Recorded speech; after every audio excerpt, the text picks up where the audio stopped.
Thank you for that beautiful music. Bring who you are as you enter our church this morning. Bring your best self and your struggling self. Bring your mistakes and your triumphs. Bring your shortcomings and your recommitment to good.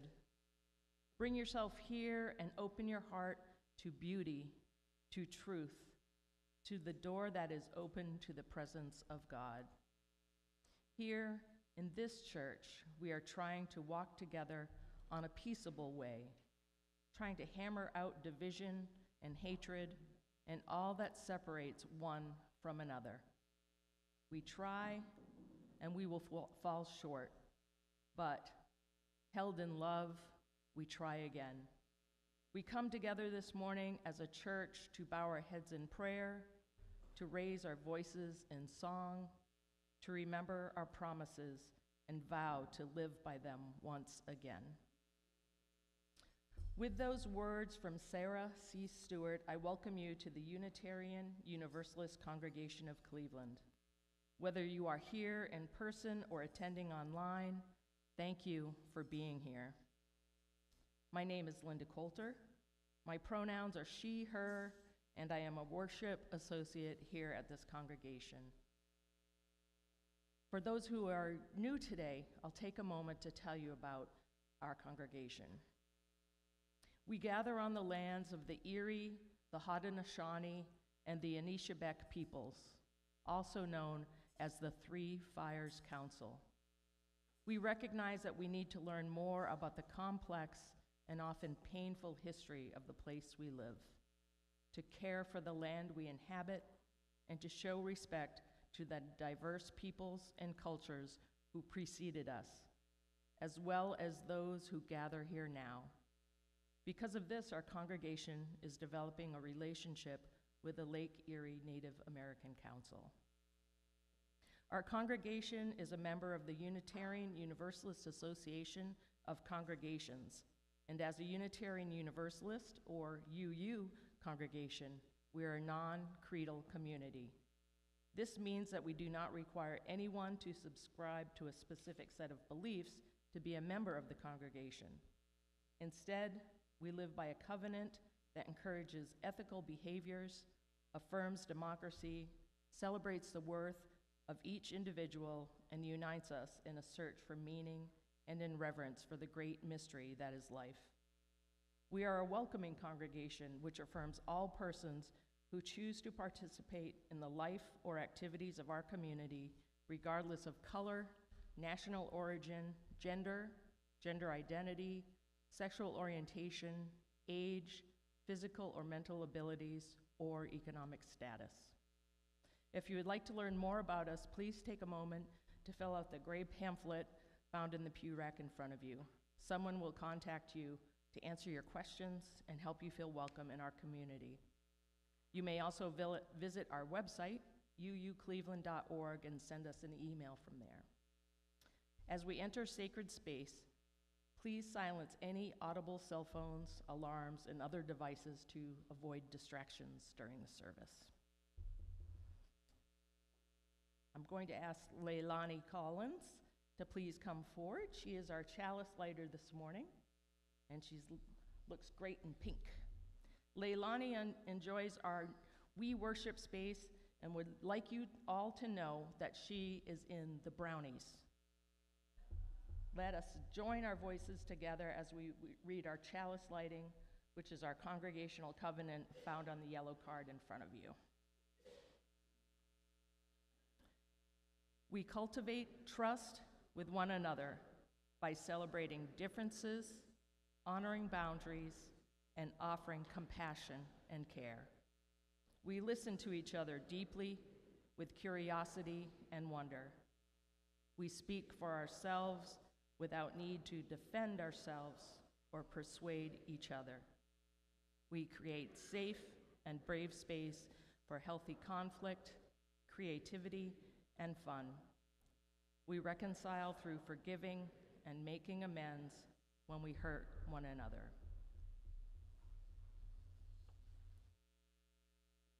Good morning. I'm the Reverend Randy Partain. My pronouns are they, them, and I am delighted to be with you in worship today, whether you are here in person or participating online. And I keep forgetting to remind us all that there are 200 of you participating online, plus a little bit. So we want to make sure that you know that you are as much a part of our worship space as those who are here in person. There's either 200 of you or there are 25 of you that watch it over and over again. So I don't know which. But I invite you to hear these words from Reverend Telos Whitfield as we enter into our worship space together today. With the kindling of our flame, we recognize the fragility of life and our own vulnerability as we navigate challenges that always seem to come. May this light remind us of the strength we possess as individuals and collectively as community, to lean into and respond, finding our way forward together. In a moment, we're going to sing Morning Has Come. It is the very first song in the teal hymnal in your pew rack. And as we sing about finding our way home, perhaps you will invite your personal sense of that vision of shalom and wholeness that we've been talking about all summer. But before we sing together, let's take a moment to greet one another and let the people around you know that you are glad that we are all here together today. Am I so glad you're here today? I am so glad.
We tried something a little new today. We've been doing some different things with our joys and concerns stones over the summer, just trying a few possibilities. And so hopefully you got the message that as our lovely centering music was being offered this morning, that you could come forward and place a stone in the water to represent any joys or concerns you brought into the space with you. If you did not get that message, I apologize, but we're going to do it again next week. So you'll have another opportunity to put a stone in the water for anything that you carry with you. You also might have written something in the book today that you want lifted up to the congregation. And I will just say that if you didn't get a stone in the water, it doesn't mean that your joys or concerns aren't welcome today. All of who you are is welcome in this space. And if you're with us online, I just invite you to put anything that you want to share with the congregation, whether it's a joy or a concern, in the comments below the video. In person, in our book today, we have a stone of gratitude. Thank you for 24 years of love and acceptance and friendship as the Siegel family enters a new chapter of life in Tulsa, Oklahoma. They say we will love and will miss our Cleveland church family, and we're going to miss you more, so safe journeys.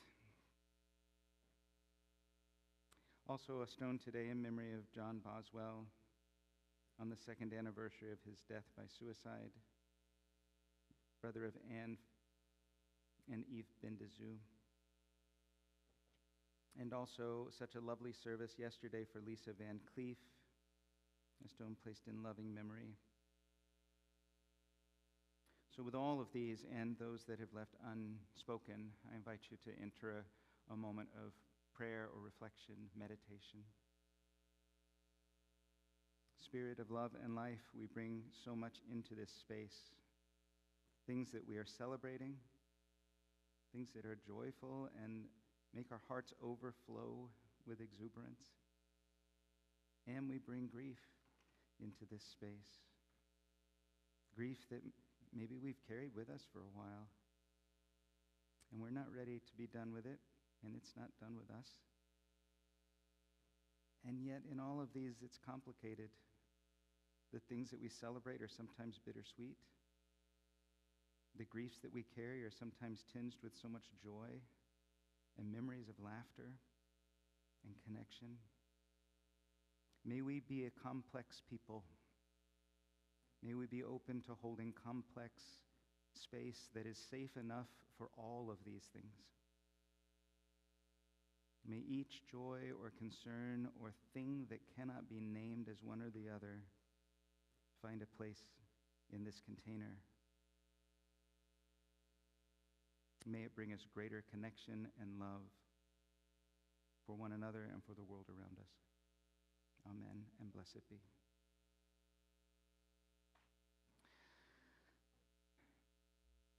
Our Director of Lifespan Faith Development, Jenny Papp, is away on vacation today, and so I am left with the dubious responsibility of telling a story. And it may be a story that you have already heard. I was looking for the most perfect prop, but I could not find exactly what I was looking for, so I'll invite you to use your imaginations.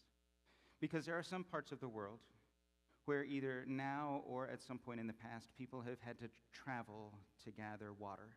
They have not been able to just turn on a faucet and have water. They've had to travel.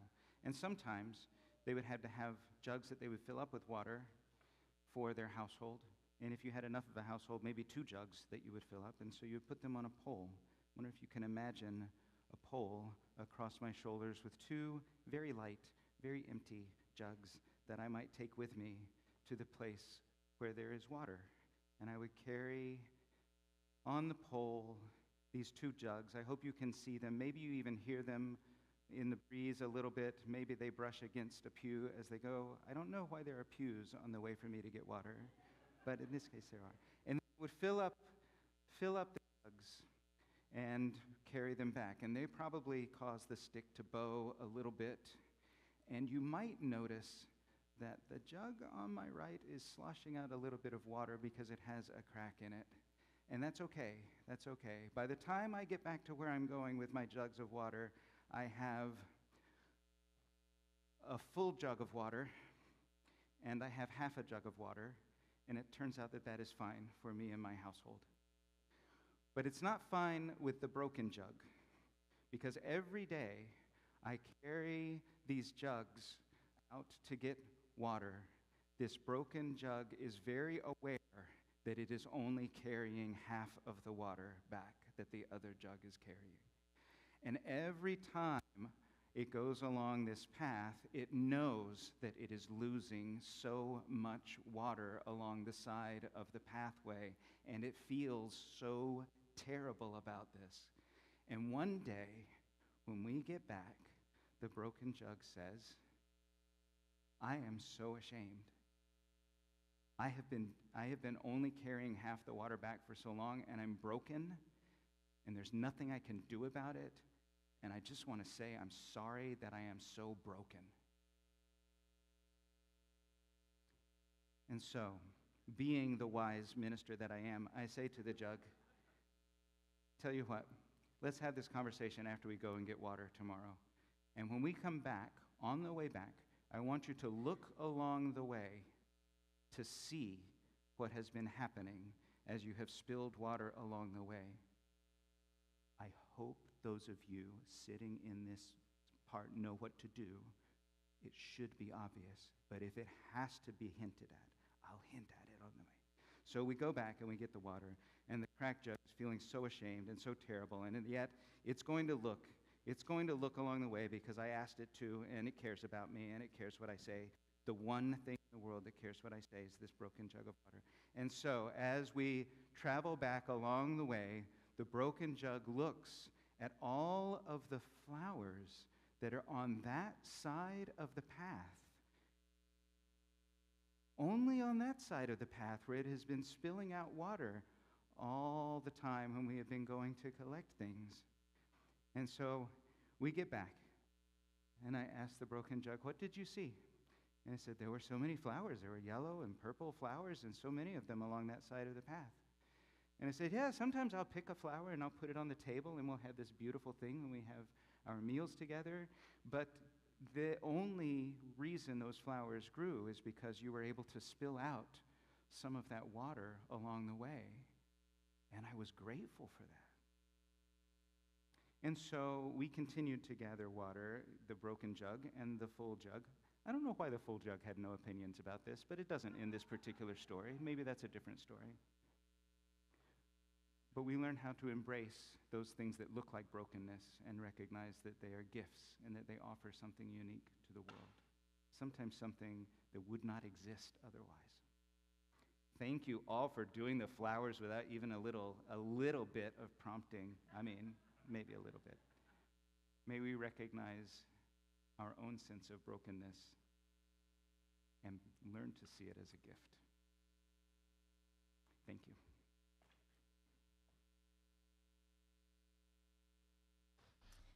Each week at UUCC, we share a portion of the collection plate with organizations that reflect our mission and values. Many of our members are passionate about this week's recipient, the Coit Road Farmers Market. An anchor in East Cleveland since 1932, Coit Road Farmers Market aims to provide access to affordable, locally grown farm fresh products to the residents of Greater Cleveland. The nonprofit market is operated by volunteers and is supported by customers, farmers, sponsors, and fundraising events.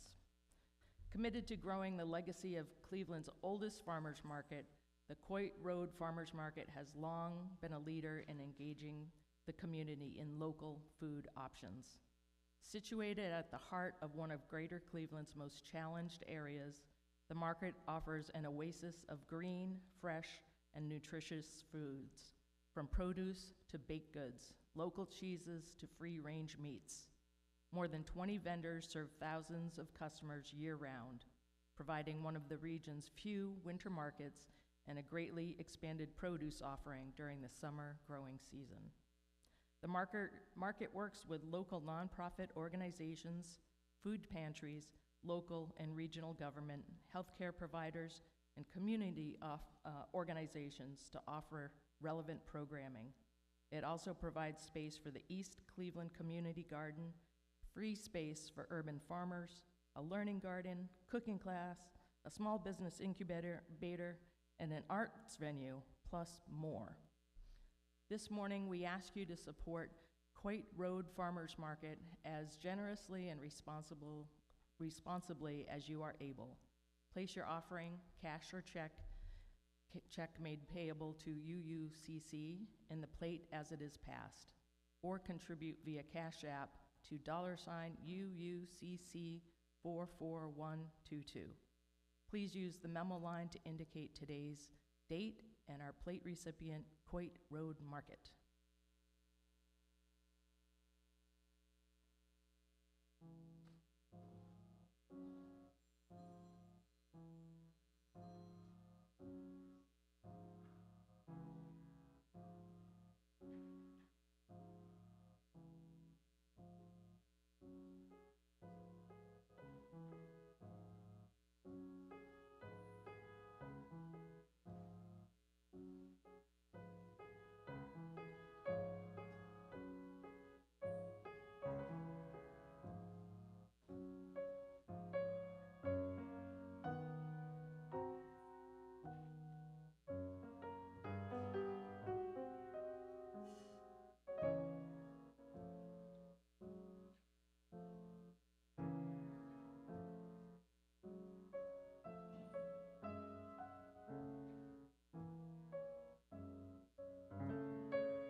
In 2012, Brene Brown, though her thoughts may have evolved since then, she told us, shame for women is this web of unobtainable, conflicting, competing expectations about who we're supposed to be, and it's a straitjacket.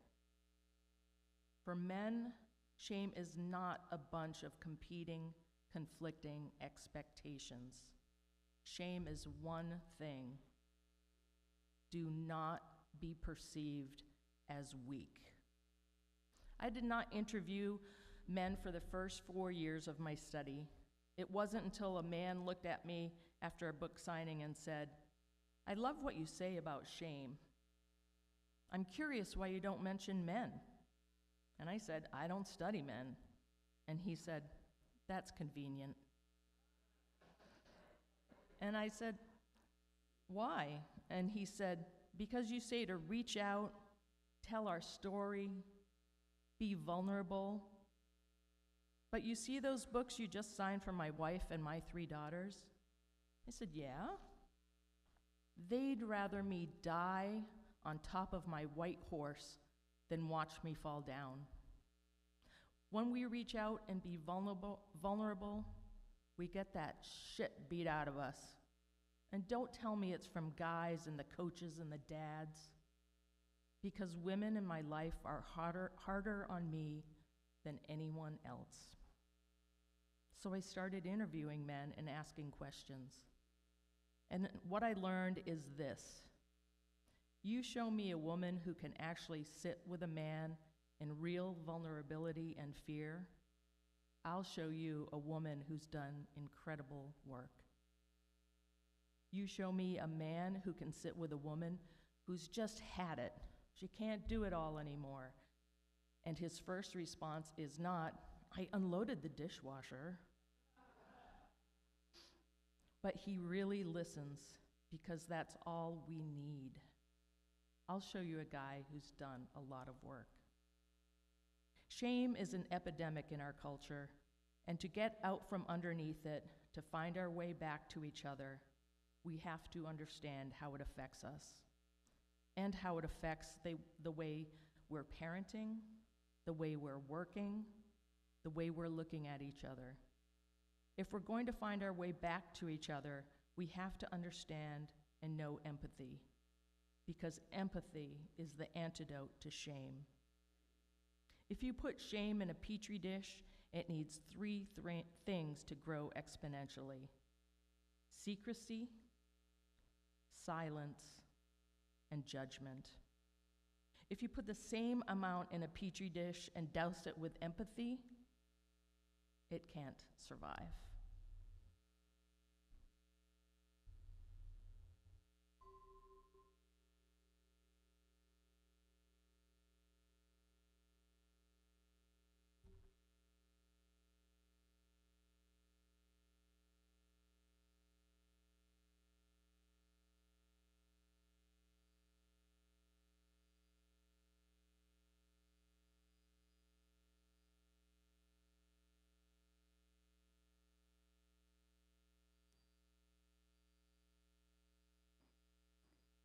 You may have bristled a little bit at Brene Brown's dichotomy of men experience things this way and women experience things this way. And in more recent writings, even Dr. Brown's speaking about this has softened a bit. I don't ever like people talking in binary terms for possibly obvious reasons.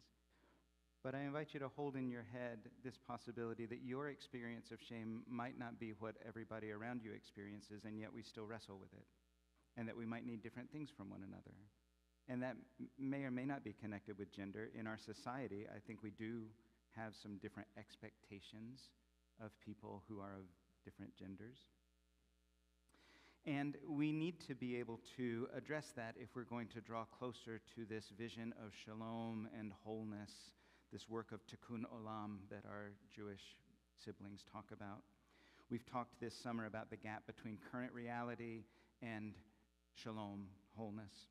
And we talked last week about the positive declarations that we can make that help us orient ourselves, those I am statements that remind us who we want to be in the world. I am generous. I am curious. I am able to hold complex emotions and be a good listener. We can say some things that help us reorient when we get off track. But we all also have those protective promises that we've made, those autopilot habits that are a lot more about feeling safe than about our values. Those protective promises usually disconnect us from other people, and they keep us stuck in current reality. They keep us from moving toward wholeness and shalom. And one of the things that keeps us stuck, related to that, is certainly shame. So as we move forward in our journey toward shalom, we have to face the issue of shame. And if we want to see deep transformation in our lives and in our community, we have to learn to grapple with shame. And if you think you are sitting here and you can just kick back and relax because you don't really experience shame, let me just mention, this is not about you, but I'll just mention that research suggests the only people that don't have anything about shame in their lives are the very small percentage of people who just can't experience empathy or compassion. So maybe just embrace that you feel shame. Brene Brown defines shame for us too. You honorary prophet Brene Brown says, shame is the intensely painful feeling or experience of believing that we are flawed and therefore unworthy of love and belonging. It's not just an awareness that we're fallible as human beings or that we're imperfect. That's just true. We can all know that we're imperfect human beings. But shame is this thing that because of that, you are unworthy somehow. So sometimes we talk about you are enough as being like an affirmation. You are enough. And people say, I'm enough what? But there's a different thing. There's a different fill in the blank for everybody. Because we all say, I'm not blank enough. And we fill in that blank with all sorts of things. Some people say, I'm not smart enough, or I'm not talented enough, or I'm not attractive enough, or I'm not good enough. When we believe that we're inadequate, lacking in some way with our intelligence or our ability or our appearance, that is probably our shame voice talking. We all have that little shame voice that says unkind things about us. But shame isn't just about feeling inadequate. It's about feeling unworthy. Because I feel inadequate, I'm not worthy of respect or admiration or love. We're afraid that people won't accept us if they really knew the truth about us. And so as a result, shame feeds on silence and secrecy. But shame is one of those fundamental emotions. It rises up from a really primitive part of our brain. It's one of the first emotions that human beings experience. And that really primitive part of our brain is focused on what do we need to be safe? When are we being threatened, and what do we need to do to be safe? And shame is that sense that if we are not cared for by those people who are providing us love and attention and affirmation when we are really, really young, we will not survive. And so we need to make sure that they keep caring for us. And so shame alerts us when there's that feeling of threat that we might not be worthy of that love and attention. We're not consciously thinking it. We're infants when this happens. But it's one of the very first things that the emotion that rises up for us when we feel a need to protect something that we need. When we get older, we wind up giving language to it. And so your shame voice might say things like, I'm never good enough. I'm never going to do this right. You might even think to yourself, I'm worthless. You might say those things out loud, but a lot of times we keep that stuff in our heads. Maybe we say to ourselves, what's wrong with you? Or I should have tried harder. Maybe that's a thing that we say. If we're going for something big in our lives, whether it's a job or whether it's a relationship or whether it's something else that we want to accomplish, a lot of times our shame voice will say, who do you think you are? You need to step back a little bit. Don't get too big for your britches. That big kind of thing is not you. That's your shame voice talking. Maybe you call yourself names, or you call yourself stupid, or you call yourself things that you would never call another human being, especially not someone you care about. That's your shame voice, that internal name calling. Or maybe you've said something like, if you really knew me, you wouldn't want me here. If you really knew this thing about me, you wouldn't accept me. That's our shame voice. It makes me wonder a little bit whether that thing where we feel like we need to prove ourselves all the time is a way of making sure that we're showing up in a way that other people never see that piece of us that we feel like we can't be accepted by.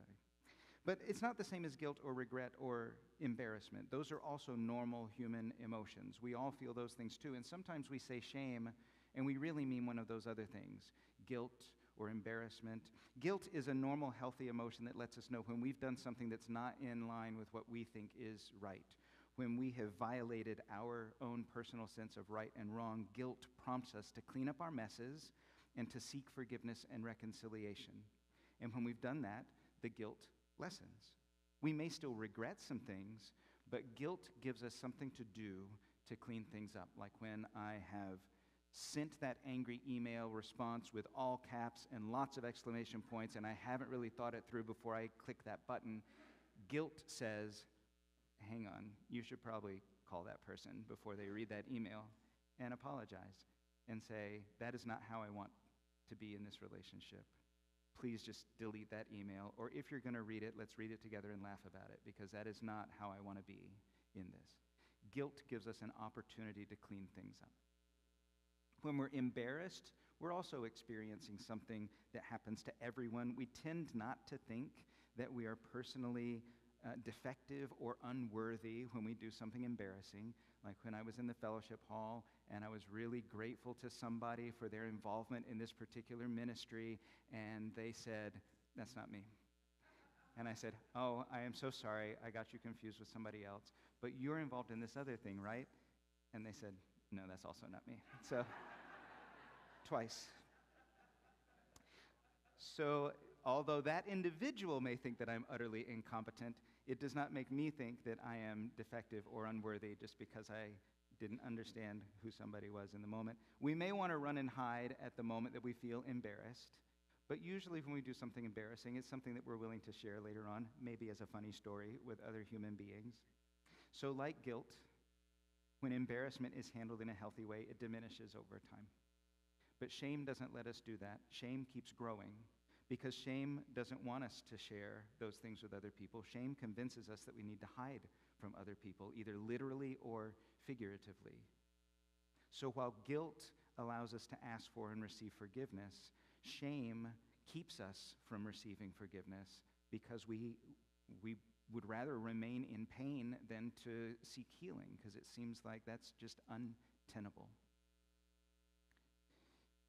And it comes up from really weird places sometimes. Shame emerges from things not because somebody has necessarily wagged a finger at us and said, you're unworthy. When I was a preteen, I was at my grandparents' house. I had been out riding my bike, as I was wont to do. And it was summertime, and I had gotten sweaty, came in, and was getting a drink of water or something. And my grandmother, in all her wisdom, quoted a TV ad to me and said, "Ooh, you have B.O." I had never heard the ad on TV, but I knew in that moment that I was unacceptable to my grandmother. There was something wrong with me, and I needed to fix it, or hide it, or something. I am sure that my grandmother did not intend for me to carry that moment into my adult life for years and years and years. I don't know. My grandmother's a weird person. I don't want to make any assumptions.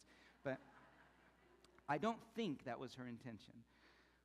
But for many, many years, my protective promise about that was, I will not sweat, which is unreasonable. And so therefore it was, I will not let anyone know that I have sweat. I will not let anyone smell that I'm a human. I can't allow that to happen because that is shameful. I am unacceptable because of this. Seeing other people sweat was not a big deal. I understand. It's a human thing. Intellectually, when I see other people sweating, when I know that people are doing something that exerts energy, it makes sense to me. I don't think they're shameful. But for me, somehow, I was uniquely unacceptable and unworthy of love if that was my state. I had to avoid being around people at least. I've gotten over that. I've worked on it. I have a very good deodorant I appreciate immensely. But that one moment, an unintentional lesson, caused shame to be carried over for years and years and years into my adult life. And shame keeps us stuck in those patterns. That's why shame keeps us stuck in current reality and keeps us from moving toward a sense of wholeness and shalom and well-being. It keeps reinforcing those protective promises because we want to hide from people. And our protective promises, that need to protect ourselves, was legitimate at a certain point. It happened at a time when we were hurt, when our needs were not met, when we felt rejection or humiliation, and all of those experiences are intrinsically linked to shame.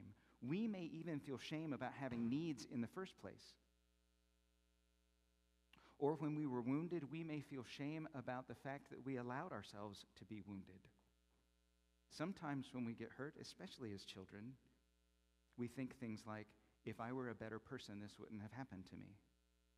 If I were more lovable, if I were more acceptable, if I were more something, then this hurt would not have happened. And we carry that with us. And we recoil from that because we don't like feeling shame. And so we attach a protective promise to it. Communities do this too. It happens in organizations. Communities can get hurt, and we can feel shame as collectives, and we can make meaning from experiences when people were collectively hurt and when our needs were not met as a community. We might collectively resist feeling like we are unworthy or unacceptable, and so we hide things. We might want to hide things about our stories, about our past. We might want to hide things about who we are and how we do things because we have some shame around it, and so we want to put on a false face. But all of this leads to us showing up as less authentic human beings and disconnecting from other people rather than seeking the connection that we need to move toward wholeness. And there's actually 3 things that we can notice ourselves doing if you suspect that shame might be at work. We move in a way in response to our shame. We either move toward, which is to say that we want to please people and we want to make sure everybody is happy and we want to be very, very much acquiescing to other people's demands. We move toward people. Or we move away by distancing and hiding and sheltering ourselves. Maybe it's just emotionally we move away from people. Or we move against people. We act out attitudes of conflict or persuasion. I don't know if needing to prove ourselves is moving toward or moving against, but if we notice those things happening in our behavior, either pleasing people, hiding from people, or creating patterns of conflict, we might ask, is shame underneath this somewhere? Because these ways of dealing with shame become our autopilot behaviors. We do them without thinking. We do them unconsciously. And we may not even be aware that there are other ways of being. So when we see these behaviors in ourselves, it's a cue to consider the possibility that we're dealing with shame. And again, the shame is based on lies about us. We're all worthy of love and acceptance and belonging. We say that as Unitarian Universalists. So anything that says otherwise is a lie about us. So the good news is we have some things that we can do to confront shame. Just as shame teaches us a way of being, we can learn a new way of being. And there are 3 very effective ways to dramatically lessen the power of shame in our life. These happen to line up well with whatever positive declarations you have been considering as your sense of true north. And they also line up with our guiding principle that every person is inherently worthy. The bad news about these 3 things is that they go against everything that we want to do when we're feeling shame. So they take a little bit of, courage. That's one of the antidotes. They take a little bit of active commitment on our part. So the 3 antidotes to shame are courage, compassion, and connection. Courage, because we neutralize shame when we're brave enough to bring our shame into the light and say it out loud to ourselves or to other trusted people, when we're willing to acknowledge it. Because shame loves secrecy and darkness and isolation and judgment, we counter it by being authentic about our experience. Maybe even being willing to say, I'm feeling some shame about this right now. We need courage to bring those things into the light and to watch them lose their power. And it's likely that we all need to grow our courage muscles, which is to say, we can't wait until we're not scared of it anymore. We actually have to learn to do it scared. Acting with integrity to our life-affirming values, even when that feels scary, loosens the power of shame over our way of being. The second one is compassion. Compassion is the very human, caring response to suffering, whether it's our own suffering or the suffering of another person. A lot of times when we see another person suffering in shame, we feel a sense of compassion. We want to reach out to them. We want to make them feel better. We don't want them to continue suffering in this way because we know that it's not true, whatever that lie is that they're telling about themselves. We feel compassion. But when it comes to ourselves, we don't feel so much compassion a lot of the time. We say things about ourselves that we would never say to another human being, especially somebody that we care about. So compassion is at the core of many of the world's spiritual traditions. If you look at whatever scriptures you resonate most with, you will find compassion there. There is nothing in the Jewish or Christian scriptures that says you are inherently unworthy of God's love. In fact, the Jewish scriptures say over and over again, God loves you even though you do these things. And Jesus over and over again says, you're acceptable and you're worthy. So, compassion is an antidote to shame. And connection is how we reinforce that compassion. Courage, compassion, and connection, because we are biologically hardwired for deep connection. Shame steals that from us because it makes us want to disconnect and hide from other people. So it loses its power when we reach out and we share our stories and we realize that we're all in this together. When we experience shame, it's even more important that we learn to reach out. And when other people experience shame, it's important for us to build bridges of connection toward them. There's no specific theology in Unitarian Universalism, but courage, compassion, and connection all align pretty well with our values of interdependence and transformation and generosity. We often like to act like there are two kinds of people in the world. There are people who need help, and there are people who offer help. And in reality, we are both kinds of people all the time.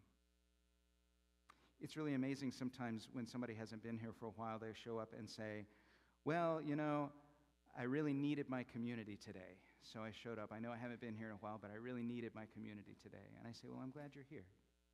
Or people say, I know I haven't been here in a while, but things have been going on in my life, and I didn't want to be a burden to people, so I haven't been around. But things are going okay, so I'm here today.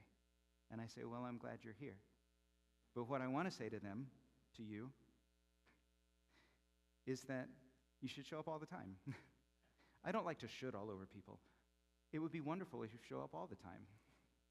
Because on the days when you want to hide from your community because you feel like you're going to be a burden, those are the days when you most need courageous, compassionate connection from your spiritual community. And on the days when things are feeling great and you feel like you don't really need our community, other people need courageous, compassionate connection from you. That's what a spiritual community is. And so I hope that we can get over this sense that we only show up when we need it.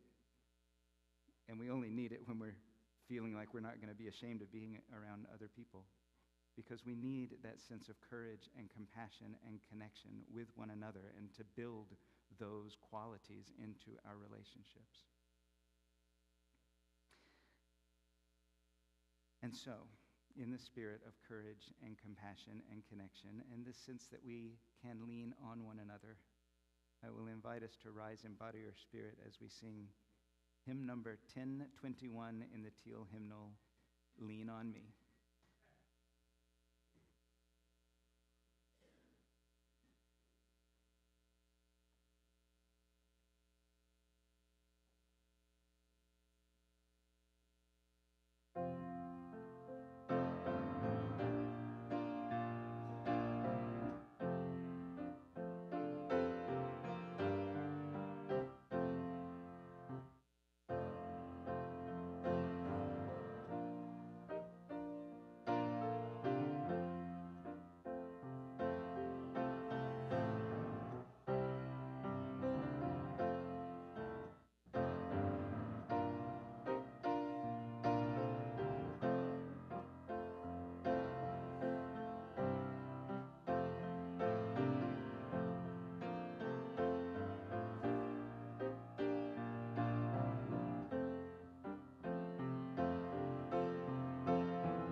Somebody was telling me before the service that they aren't much of a singer, and I was just thinking, being on pitch is not the reason we sing as a congregation. We sing as a congregation to remind one another that we are with others in community. And so, things are happening in our community I want to let you know about. First of all, choir starts this week, this Wednesday, and so there's a potluck at 6 o'clock. The potluck, is that it? Yes. And that's here. That'll be out if the weather is permitting. Okay, you'll move into the fellowship hall if it rains. Rehearsal is at 7, so even if you can't be here for food, show up for rehearsal at 7, but show up for food because the choir's a pretty fun crowd. Coming up on September 7th, a couple of weeks from now, is our water ceremony. So you're welcome to bring water from any place that is significant to you. You're welcome to bring water that symbolizes something that is significant to you. It's going to be a really special ceremony this year, and I'm looking forward to it. So I just wanted to make sure you have that in mind. And then the 14th, the second Sunday of September, we're going to have a potluck. Everybody will be responsible for providing food for everybody. So we'll keep reminding about that, but those are dates coming up.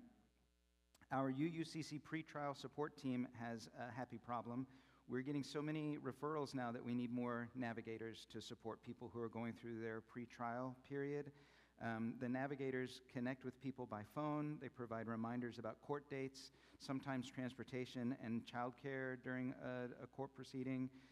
They connect people with resources for food and housing, phones, job training and placement, addiction services, and more. So after water ceremony on September 7th is going to be our next navigator training after the service.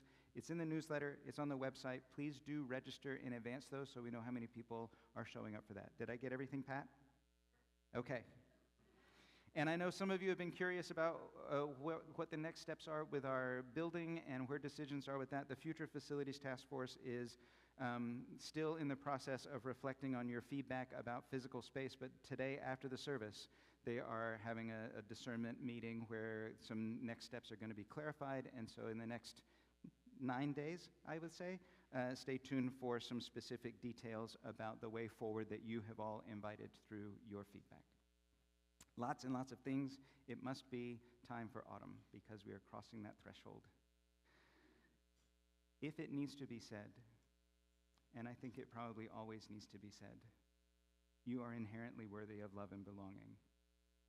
There are things that we do that we need to clean up, and that's just part of being human. But none of those things make us unworthy. None of those things make us unlovable. None of those things make us unacceptable. They just make us people who need to repair stuff. So please, go forth from this place a little more confident, at least, in your worthiness of love and belonging and of your capacity to extend that care to those around you. Go with peace and courage. Amen.